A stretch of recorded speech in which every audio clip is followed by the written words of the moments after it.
remedy to cure any disease is to draw as much blood as possible from the sick person, or at least that was the paradigm that mankind had before the discovery of germs.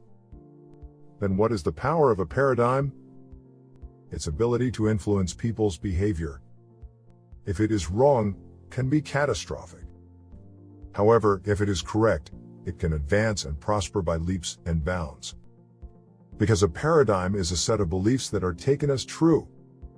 And this is precisely what is causing the frustration and dissatisfaction of people and organizations.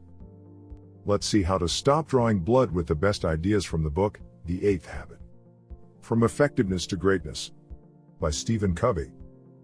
The problem Covey identifies in his book is a paradigm we carry over from the industrial age. Treating people like things. Have you ever seen a colleague who lets the hours go by either until he gets more work or until the day is over? That's precisely what happens when you reduce a person to a thing. You need to manage it. But what can we do then?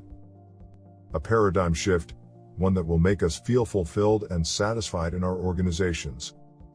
The paradigm of the complete person. Because when we are whole, we can find our voice and inspire others to find theirs. Finding our voice is simply Covey's way of defining the point where talent, passion, need, and awareness come together. Talent is what we are good at. Passion is what we love to do.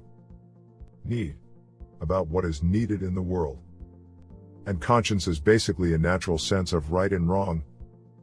This new paradigm posits 4 dimensions that complete the person: body, heart, mind, and spirit.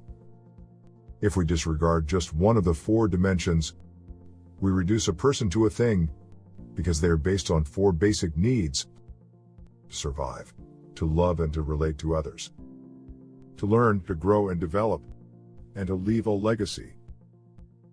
When a person is complete in all 4 dimensions, he or she does not need to be directed or controlled. Covey says that at birth, we are all given 3 gifts, and opening them will help us discover our voice. The first gift is the power of choice. This is a capacity of human beings that is really simple to understand, and yet it can be extremely difficult to apply.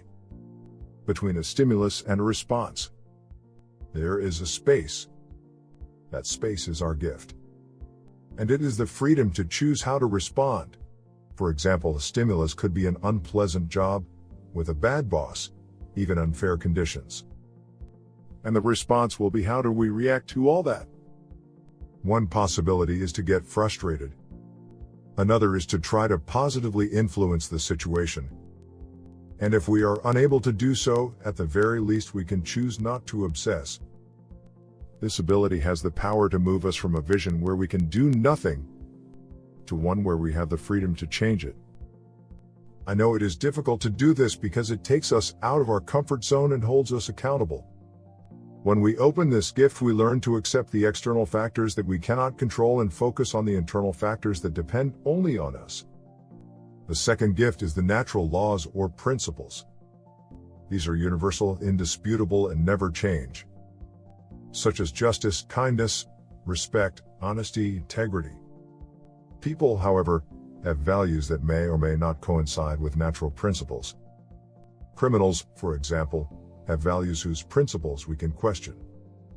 To open this gift, we have to ask ourselves if our values are aligned with natural principles, because in the short term, we may be able to get away with it. But in the long term, we have to know that values control our behavior, and principles control the consequences. The third gift is the 4 intelligences. Understanding that people have different intelligences will bring us much closer to finding our voice. These are mental intelligence. It is the ability to analyze, reason, and understand. Physical intelligence is the one that controls the vital functions of our body, such as breathing, circulating blood, destroying diseased cells, etc. Emotional intelligence, it is the self-knowledge, empathy, or ability to communicate successfully. Many studies suggest that emotional intelligence is a more accurate determinant than mental intelligence in terms of relationships and leadership. Spiritual intelligence. The 3 previous intelligences, although they are minimal measures, can appear in other animals, but spiritual intelligence is the only one that appears in people. It is related to the human need to give meaning to things. It allows us to dream and thrive. It is what essentially makes us human.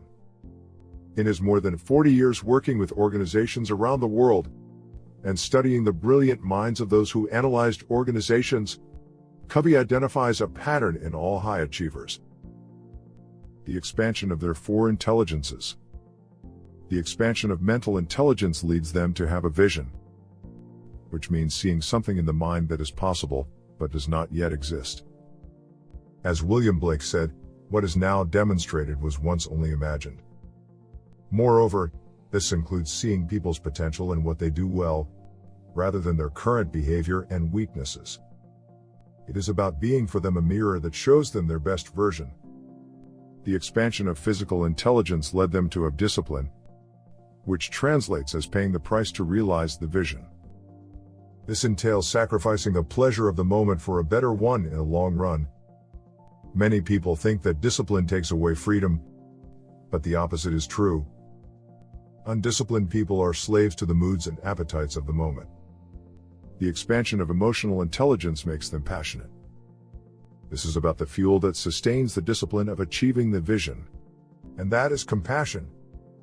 You think the best way to predict the future is to create it? Think of a time when you've really been passionate about something.